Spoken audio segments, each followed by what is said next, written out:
Unboxing Careers. Unboxing. Welcome everyone to the Unboxing Careers podcast. I'm your host, Greg Zakowicz. Have you ever wondered what it's like to be a marine biologist and play with sharks? You're about to find out. But before we do, please sure to like, rate, review, and share the podcast. And please, the next time you need the gift, visit thoughtfulcollection.com, your one-stop shop for thoughtful gifts that show you care. It's thoughtfulcollection.com. Where do I go? How do I know what I should do? Unboxing Careers. All right, I'd like to welcome to the show Jillian Morris, marine biologist, shark conservationist, and founder of Shark for Kids. So Jillian, welcome to the podcast. Thank you for being here. Thank you so much for having me. I'm excited to chat. This is going to be fun for me. So my son, we were talking offline a second ago, 10 years old, wants to be a marine biologist, and he wants to play with sharks. So this is going to be a perfect one. I tried to pull him into this one. He declined. So I've got a little bit of ulterior motive with this conversation as well. So it should be fun. Oh, I love all right, that. let's start with this, Jillian. Tell us about your current role, about Sharks for Kids, and kind of what led you up to where we're at.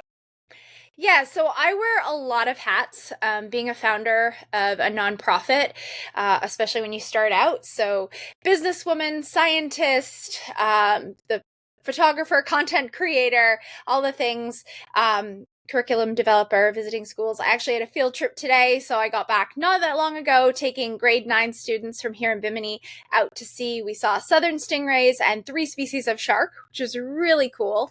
And it kind of all stemmed from, I think sharks are incredible, and there's this fear that surrounds them that's sort of ingrained in us from a really young age, even if people have never seen a shark or if they don't live near the ocean.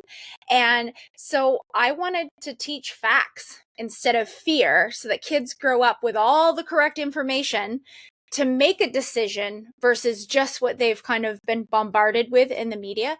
And that's really why Sharks for Kids was born, and why we are teaching kids all around the world about why these animals are amazing and important.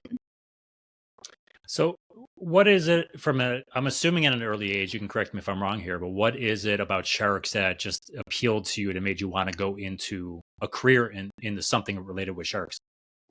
So we used to go, I'm from Maine originally, and we used to go to Florida for my dad's work every year. And when I was 8, we would go snorkeling and camping. We were really outdoorsy. And so we went snorkeling and I saw a nurse shark. It was a little one. And I also saw manatees, lots of fish. And so I was super excited about all of it. And back then I went to the library and got books when I got home and just started learning more about what sharks were, because growing up in a small town kind of in central Maine, I was aware of the ocean. We would go to the ocean and spend time there, but I really wasn't seeing sharks and didn't know a lot about them. And so it kind of just became this obsession from when I was little. And I told my parents, I want to be a marine biologist. And I'm sure they were like, okay, that's this week's thing. Sure, great. And it didn't change. And so the older I got, the more I just fell in love with learning about these animals and then sharing my experience with others. Like, how can I take what I'm seeing, what I'm doing, and help other people to, even if they can't have that experience for themselves, but encourage them to go in the ocean and to learn more, to really think differently about these animals. And so it's just been, I think, a lifelong quest of I'm interested. I think they're fascinating. We're always learning new things. There's always more to learn. And that's really exciting. And ultimately also hoping that everything I learn and everything I share is helping these animals in some capacity. And how old were you when you saw that first nurse shark? I was 8 years old, and so snorkeling, I mean, just to put your face in the ocean and just unbelievable. And yeah, just really, really special and so much excitement. I will remember that my whole life, just how special that was and how exciting it was to see that animal. So you're a little bit different than I'd say most people, whatever career they're at, because there are some that know at a very early age what they want to do, and that does not change and that doesn't pivot. Most people don't know, right? A lot of them go to college for one thing and then transition to something else while they're in college. They just find that so knowing at a very early age that this is what you wanted to do. Can you walk us a little bit through your line of thinking, your progression going into a marine biology major in college and then going into the field itself? Did you double down on biology classes? Were you a typical kid and just you knew what you wanted to do, but you're a typical student and typical kid doing typical kid stuff? So I had a really different path because I knew I wanted to do marine biology, but I also was a basketball player. So I was trying to Okay. balance. I want to play college ball, and that's kind of my focus, because I think that was what I was focused on. Like, this is what I'm going to do. And then I still took the classes and things, and I actually transferred schools when I kind of went, wait a minute, maybe this can't be everything. I really do want the internships. I want the right classes. I want the experiences, the right professors. And so I didn't stay at that school, and I transferred, and it was the best decision I made, and really connected with some incredible internships, because I always tell people this. In the field of marine biology, a degree is no longer enough. It's experience, networking, skills that you develop that you're not going to develop in a classroom. And those are the things that can really set you apart. And then I learned to dive and then started doing traveling. My summers, I was gone. I was exploring internships, volunteering, and just gaining as many skills as I could. Anything from fishing and boating. I mean, I knew how to drive a boat because I grew up on a lake, so I'd been driving a boat since I was pretty little, and just gaining all the scuba skills, underwater fish ID, all these different things, underwater photography. And I had the opportunity to have a camera in my hand and learn that. And so all of those skills and connections and understanding really prepared me. And then I took my first job that had been an internship. So I went right into having a job on a research vessel and diving, literally and figuratively diving in to a career. And then just kept going, building those skills, another internship, a research position, constantly gathering that and trying different things, because I didn't know exactly. I knew I wanted to work with sharks, but the world of marine biology is competitive. So trying to set myself apart and figure out what aspect of that I wanted to continue to pursue. And so trying a lot of different things within that realm or within the ocean realm, to see what I really enjoyed and what was possible. Are there college programs like maybe the one you went to that specialize in like shark as a like a discipline, or is it more of a wider field, and then after you get into it, you then specialize into a specific discipline? So there's a lot of kind of broader degree programs. There's marine biology, even zoology. There's different aquatic studies. There's policy and advocacy, kind of government, more if you're looking to do more kind of governmental stuff within it. So there's a lot of different kind of broader topics, just biology as well, chemistry. I actually did behavioral biology and then marine science as well. And so I was one of the students that also doubled up on a bunch of courses so that I could have as much different knowledge base of different things in the classroom setting. But certainly there are schools that also have programs that do specialize. There are professors or heads of departments that are also shark scientists themselves. And so there might be a class or a summer course where it focuses specifically on shark research in different areas. So there are schools that do offer those specific programs. And a lot of them have really incredible field-based opportunities for students. So classroom learning, but also field learning, which is phenomenal. And I think the best thing someone can do is if they can find that kind of program. Amazing. And do you mind sharing where you went to school? So I went to the University of New England. Yep. That's where I finished from. And then also University of Florida. So wonderful. I've got Florida winning my NCAA brackets. Oh, well, there you go. We'll yeah, everybody, it's a very, because I'm not from Florida, so it's a very kind of, there's strong feelings about, which Florida school if people go to. I bet. I'm in Duke's backyard, and Nice. I root for Duke. Everyone else in my family most everyone took Duke to win, so I had to go opposite. So here we go. Nice. I want to take you back, if we can, Jillian, to, you mentioned you did the internship at the research vessel, and then you became full time there. So you jumped from internship into. Can you walk us a little bit through like what your typical day to day that first job looked like on a research vessel? Yeah, so we did a lot of different projects. It was kind of a unique vessel because it wasn't one specific research. So a lot of visiting scientists would come on as well. So we did fish counts, dolphin ID. So I was doing photos to do dolphin ID. Then we did some tech stuff. So I actually got to meet Sylvia Earle, and we worked with a support vessel that had her submarine and some tech divers. So I got to meet one of my icons, absolute ocean heroes, right out of school, which was really special. And so, yeah, it would depend. Some days we were scuba diving. Some days we were doing photos from the boat. I worked on a project doing nurse shark observations. We were watching them from towers. And so every day was different, which was, I think, really amazing. I learned a lot of skills. Some days I might be driving the tender and dropping divers. And then I built my own dive skills.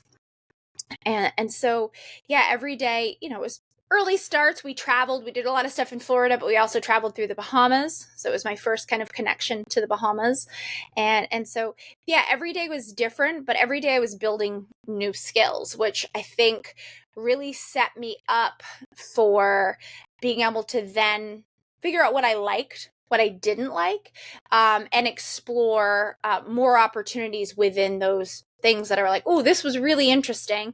How can I learn more, do more of that, or build my skills? Or, yeah, that's not for me. Okay, I've tried it. Because that's also really valuable, is learning the things that you don't want to do. That is something that people don't talk about. Everyone focuses on, I want this. But sometimes you also need to talk about, well, I tried this. It's not for me. Like, I don't want to work with seals. I worked at a seal rehab center. I learned a lot of vet skills, a lot of wonderful stuff. I walked away knowing I don't want to work with seals ever again. They're fine, cool animals, not for me. But I will take from that all blood draws, feeding, to all the things that I got, training, learned, valuable skills that helped me at other points in my career. And I'm thankful for, because I learned that. But the most valuable thing was I learned I didn't want to work with those animals. So I think that's an important thing that people should think about when they're trying things. Yeah, we've had a few people mention that so far on these episodes, that they start doing something and they're like, I hate this, right? And they go to something else. And even if it's in the same kind of field, just changing discipline, they're like, you know what? Had I not done it, I never would have known. And that's So okay. yeah. It doesn't have to be and yes, some people go a straight line. They know, I want to get to point, Z, and I'm just going to go right this way. But I think those of us that went like this and stopped over here, I like students to know that it doesn't have to be such a straight path. And you don't have to do something that is what everybody else has done. You can create your own path too. And so I think sometimes it's hard for people to envision that, because we're so kind of dialed into, it has to be the straight path, step 1, step 2, step 3, step 4. But actually, it doesn't have to be that at all. That's excellent. When you went on those vessels, how long were you off? Like, how long were you out to sea at a time? I think probably the longest was about a month. Okay. And so, yeah, learning, can you be at sea? Do you get seasick? How does it deal? Different food, different sleeping, bunk situations with, now you've got roommates in a much closer space than you did in your college dorm. And so those are also life skills. And just living in a very small space and literally your suitcase. And yeah, so I think probably we typically did 2 weeks, but sometimes 3 or 4 weeks. Yeah. Very good. And then walk us through a little bit of your progression from there. So you leave there, you go on, you find out, a little bit more about something you really love. Where'd you go from there, and how did that get you to where you are currently at Sharks for Kids? Yeah, so I went from Key West to California. then I was doing stuff in California. I was living in California, and I was still going to the Bahamas to do trips, so certain dive trips with sharks. And then I went to Florida, taught scuba for a bit, went back to California, taught scuba for a bit, went to Australia to do research, did some stuff in Indonesia, and then actually met my husband, who is also a marine biologist. And then he was in the Bahamas at the time. And so we met, and I took him on a shark trip that I was running and said, oh, I need a hand. Do you want to come help me? And so we've been together after diving with tiger sharks. We've been together ever since, 17 years ago now. And so we took a job working together, doing a lot of photo and video. And then we took off and traveled for 2 years straight, just doing film shoots, photo and video, diving with sharks. And then came back and settled and bought our house in the Bahamas. And I'd had this idea about teaching kids, and I'd been into classrooms. My mom's a teacher, and I'd collected all this media experience, this research experience, and I was going to schools and talking, and teachers would say to me, oh, do you have any activities, a worksheet, anything to go with this? And I was like, I don't, sorry. And I went, maybe there's something there. And I talked about it for a while. And then finally my husband was like, why don't you just make that? Why don't you just do that? You have enough experience, like, why not? So I did, and that's how Sharks for Kids was born. I had his help with the video and the graphics, our colleague that was a business director, and my best friend who had just finished his PhD on tiger shark research in Australia. And I said, let's do this thing. Let's make a kind of formal way to teach kids about sharks and have all these free resources for teachers. And everyone was like, yeah, let's do it. And we spent a year building the website, building curriculum, learning how to be business people, because we were all scientists except for Donnie, and learning a steep learning curve. And then we launched November 7th, 2013. The website launched, and here we are. 12 years later. Yeah. It's phenomenal. I have a question about, you mentioned the things you were doing when you were bouncing around. So you went from, I'm going to say this the wrong way, but you go from being in the grinder of the marine biology world, where you're on a research vessel doing very specific scientific things. And then you mentioned we were diving in, filming here, and then we were filming over there. Why did you go from the research side into the filming side of things?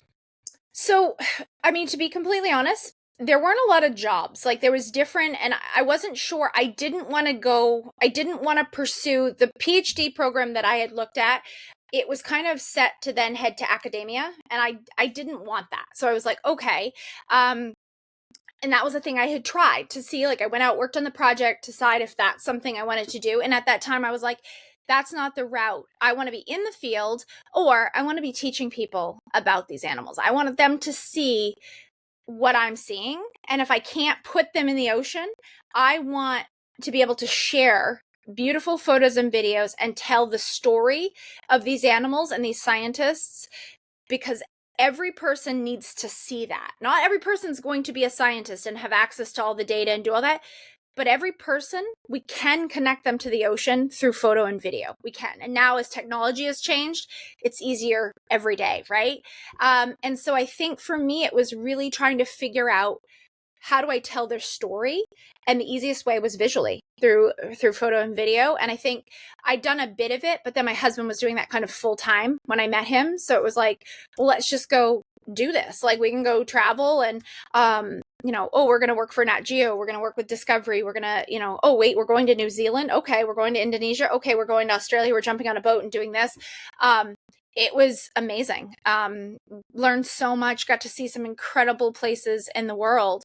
And no matter what, was at least telling the story that I wanted to share, and gaining a perspective and more skills to be able to then turn around and do that the way I wanted to. Not for somebody else, not the story they wanted to tell, but the story that I believed in and I wanted to tell. But I had to get those skills and those experiences to do that, which then allowed me to start Sharks for Kids, because I'd gained enough of what I felt was experience, knowledge, failures, successes, to be able to go, right, I can do this, and I know I can do it well. And I know the right people to work together to bring this team together to make something really special and really powerful. That's beautiful. How about, you mentioned some of them already, but if we boil it down to like a small segment here, essential skills for someone who is going into marine biology. Some skills be like, hey, you need to be really good at math. This one, probably not so much based on what you want to do. There's scientific sides, but just, I'm going to give you a blanket marine biology, maybe specializing with sharks. But what are some of those essential skills that someone's going to need to be good at to be successful in the field? I think there's the obvious ones, like scuba isn't necessary. Like, yes, if you want to do a career that requires scuba for part of your research or whatever, scuba, but there are plenty of marine scientists that work in a lab, that work in an aquarium, that don't do any, that never dive, and you don't have to. But I think sometimes think, oh, you have to dive. No, not at all. So I would say writing, being a really good writer, communicator, are probably ones that people don't think about, because one, you're trying to write and convince people to fund your research. That's one, is a big thing. But also translating your research and findings to the general public, being able to deliver that, because that's also going to convince people, one, to continue to fund your projects, justify why it's important, and might open the door for other opportunities. So, but other things aside from the obvious, I think, like even spreadsheets, being able to work in Excel and do that. Also, I would say being comfortable on a boat, if that's what you want to do. Learning how, learning how to fish, learning how to dive, flying a drone. There's all different things. Being able to operate a camera, and the more kind of diverse your skill set is, the more valuable you're going to be when somebody goes to hire, or there's one internship position or one master's position, or there's one job. If you have those 10 skills versus, well, I can do this one thing, chances are you might have a better opportunity to get that job or secure that position, because you are multifaceted, and that makes you valuable in the eyes of somebody who's looking to hire that position. That's phenomenal. Is there something specific that, like, go in the shark world now, something specific that people who want to work with sharks should probably know? I think if you're going to pursue this, find a university that has a program or has a professor that actually works with sharks, that's done shark research, that might lead trips, that might have a lab where you could be looking at genetics, that might offer a summer research week or course somewhere. And so I think finding, not like, because you might go to a university and they have a marine biology program, but their marine biology program is corals and turtles. Okay. And so it's not meaning it's impossible, but if you really want to work with sharks, you should try to gain some experience actually working with sharks to see if in fact, yes. And building those skills, which could be tagging. That's kind of the glamorous thing that everyone wants to do. They want to go out and tag sharks. But it's also coding the tags. It's also the data handling and processing. It's then knowing, if you're not working in genetics, who's going to analyze your samples. And, there's a couple of like geneticists that are sort of the shark gurus that get probably most of the samples. Like, are you going to work in a lab analyzing tissue or anything else? Or are you going to work in an aquarium where maybe animal husbandry, or maybe a breeding program with endangered species or things like that? So those are all kind of things to think about as you're moving in that direction. But also to realize, yes, the tagging, yes, the diving, it's the glamorous part of it. But if you ask a scientist, most of their work is, even when I'm in the field, like I'm headed for my research project in May, I will spend 2 to 3 months doing permits, equipment ordering, making sure the team's there, booking flights, accommodation, making sure I have a budget for meals, the funding, the grants that I've written. Hey, can you close the door? Thank you. So I spend a lot of time on a computer, which I think isn't what people see on social media, because sitting there doing this for hours isn't exciting. But I will tell you, there's a lot of that. You have to find ways to fund your project, and you have to, the logistics for 2, 3, 4 weeks, however long you're going, it takes weeks to plan that and get that sorted. And your team, our local team, our partners on the ground there, it's a lot of work that, you know, people don't talk about, because the exciting part is, oh, we're here, we're tagging sharks, this is exciting, look at us, which is the cool part, definitely. But the logistics that make that possible are a lot of admin work, like a huge amount of admin. And that's the case for any sort of research project you're doing. There's a lot of things that have to be sorted to get you to the field to do that. Do you like that admin or logistic side of things? Or is it something that's just part of the job, but a little more tedious? It's tedious. I mean, some of it I enjoy, like, in some of it I've done so much and it's fairly consistent, but sometimes, like, if people's schedules don't align or the tides aren't right when people can go, and then, so yeah, it can be complicated, it can be challenging and frustrating, but as soon as you're there and it's all come together and you're actually doing it. And for this project, we actually take kids out in the field, middle and high school students out in the field to tag sharks with us.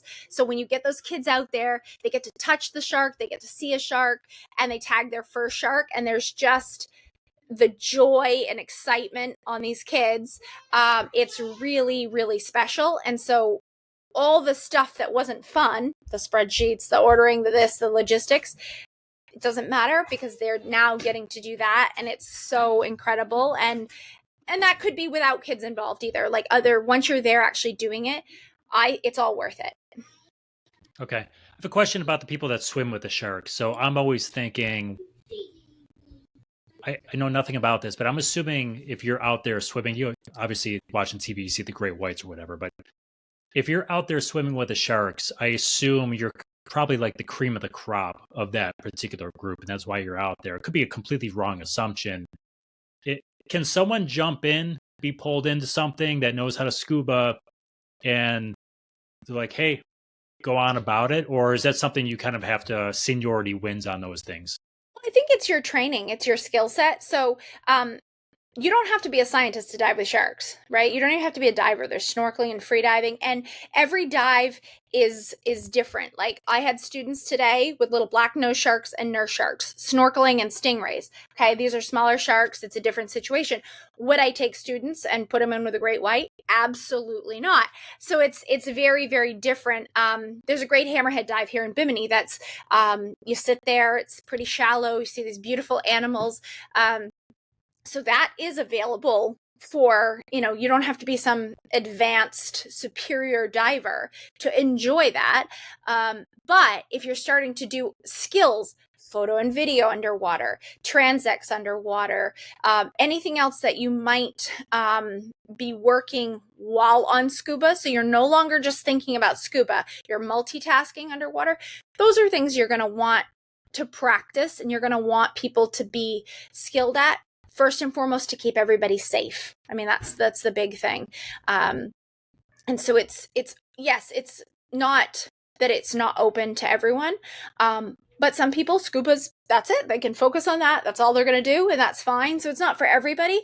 But certainly to be able to do tasks underwater, yeah, you want to train and get experience and build those skills, because your mind isn't just on your gear. You have to have your mind on your gear and the other thing that you're doing. So, Gotcha. yeah, so I think that's important. But it's very possible to build those skills and train, just like tagging. I mean, you don't go out day one and start tagging sharks. You learn from somebody who's experienced, and then you train your next crew to do it safely. And so it's really, I think there's always an element of learning and always an element of training. And so, yeah, once you get to a certain position in your career, you're doing all of that. You're doing training and learning, and it's a lot of fun. It's amazing to be in that place.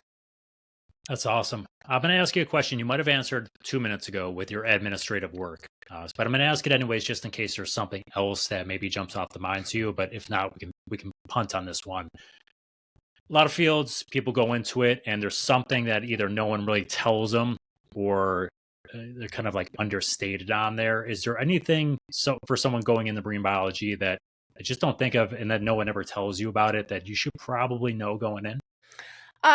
It's super competitive. Jobs are very competitive, and particularly for charismatic sharks, dolphins. Those are the ones. You probably have less people that are trying to study some small species of fish. People know about sharks, they know about dolphins, they know about whales, they know about turtles. Corals obviously now have become, because of the crisis around the world that's happening with corals, have gained a lot of, and popularity probably isn't the right word, but a sense of urgency to have more people working in that field so that we can save corals. And whether it's transplanting, it's growing in the middle lab work, it's, painting them with special stuff to stop the stony coral disease that's spreading throughout the Caribbean. So yeah, there's different aspects of that. So I think, it's very, very competitive if you're looking at one of the more charismatic species, which tends to be the larger ones that are on TV, that people know about, that are in the books, the more popular ones. So it is very, very, very competitive, and the job field is limited. There's not thousands of, I always say it like, if you go to school to be a nurse, right? You go through that whole thing, you're probably going to be a nurse and you're going to get a job as a nurse, right? That is a career that's kind of a more straightforward. Whereas marine biology, there aren't maybe as many jobs, and certainly the ones that people might think about, like, oh, I just want to go scuba diving with sharks. There's not as many of those, and you're probably, to do that, you might be working as a naturalist, you might be working for an ecotourism, so taking people to see sharks. So it might not have been the thing that you thought you'd be doing when you came out with that marine biology degree. It's really good. It's a really good piece of advice and something to know. And I'm assuming that's where you mentioned earlier in the conversation, networking is so critical, right? So internships and just networking with peers to help you get those jobs. Yeah. I'm assuming because it's so competitive, you've got to be buttoned up with that stuff, correct? Yeah, and again, building all those skills, and because it's a limited field as far as are you going to work at an aquarium? Are you going to work at a university? Are you going to work for a conservation organization? Are you going to work at a research facility? Are you going to do those eco tours? Because the ecotourism sector is rapidly growing, because people, I think, really want to do more on their vacation, learn more, be part of something, help the environment. And so that ecotourism sector, especially like resorts that may have somebody that's a scientist that's now leading their dives or their snorkels, their kayak tours, their paddleboard tours, because they want to give their guests a unique experience, and guests want more. They want to learn more. That learning vacation experience. And with all the environmental challenges, I think that's going to keep increasing. We're going to need more of that. And so, yeah, I think there's kind of new career opportunities are expanding, or more of those, but you're also still limited in what, in policy. You could also work in government policy and things like that. But there's still a kind of a finite set of those opportunities. And I have so many friends that are like, I wanted to be a marine biologist, or I meet people diving, I was going to be a marine biologist, but then I was like, what am I going to do for a job? Or I changed my mind because I didn't think, and it's hard. It's a hard reality. I don't work full-time as a marine biologist. I created my own space because it is a challenging field to navigate, and to find that up and to pay your bills. Like, we have to talk about, to be honest, right? You do need to make a living, and so to find that and be able to do that, yeah, it's certainly very competitive, and I think people don't talk about that enough. No, I appreciate you saying that, because it's not just marine biology. There's a lot of fields like that where you're kind of working two jobs to get going until you can sustain yourself. And I think, to me, it's always most important to know that going in, so your expectations are set, and that's to me the most important part. As we start to wind down here a little bit, Jillian, I'm going to ask you, if you kind of expand yourself to the marine biology field as a whole, what do you find to be, two-part question, the most challenging aspect of a career in this field, and the most rewarding part of a career in this field? So I think I have kind of a unique perspective, because I'm still doing research, but I'm including kids in that. And so that's right off the bat, that's the most rewarding. Taking a kid out that maybe doesn't swim, maybe hasn't spent time in the ocean, even if they live on the island, and giving them that experience, and for them to also, particularly young women, to see that women do this too. This isn't just a man you saw on TV, because that tends to be a lot of times it's men in the positions of the shows and stuff, that women do this too. And so I think that's the most rewarding, is that I've created a space and that opportunity for students, and being able to give them that chance and help them understand that this is a career. They could pursue this. There are options. This is for them. And seeing the joy and excitement and curiosity, that's rewarding, and that gives me hope. Certainly hope for our oceans and sharks. I think the most challenging is always funding. It's very competitive, like the jobs, funding for stuff, funding as a nonprofit, grant writing, and weather and animals. You can't control the weather, can't control wild animals. So those are probably, you can go to a spot and we can go out and we can fish, but not catch anything. And you've spent all this time and planning and money to do it. And, wild animals are wild animals, and the weather's going to do what the weather's going to do. So those are kind of some of, I think, the bigger challenges. But certainly getting kids involved is the most rewarding thing I get to do. Wonderful. Love the answers. Love the detail in them. Jillian, advice for anyone who is watching or listening to this who is currently in high school and interested in this field. What's one or two pieces of advice you would give to them, knowing they are specifically in high school? So either classes to take now, skills to develop, whatever it might be. So it depends on your area, because there are schools, high schools, that have magnet programs that have marine science classes. If that's a thing at your school, do that. If you have a scuba club, a snorkel club, a boat, you can take boat driving class, scuba, anything that might even be some skill that you could use, a vet tech course, right? Learning how to draw blood, do things like that. All of those things, if you have a local NGO, university, aquarium, find out if they have summer programs, find out if they take interns, volunteers. You can learn a lot if you're Saturday morning, you're volunteering at the aquarium and learning that skill. And so find those things, and certainly your science classes, get all of them. Get in there, learn those, and because maybe then you also have the opportunity that certain science classes, maybe you're taking more advanced classes, and so you'll be able to jump right into pursuing higher level science classes when you get to university. But no matter where you are, there's definitely skills that you can build, and it's never too early to start doing that. Awesome. And anything on marine biology that maybe is super important for people to know that I neglected to ask you today?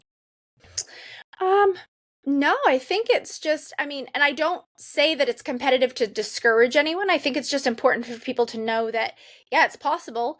You work hard and you do these things and you can get there. It's not impossible, but it's also important to know that, yeah, it is super competitive.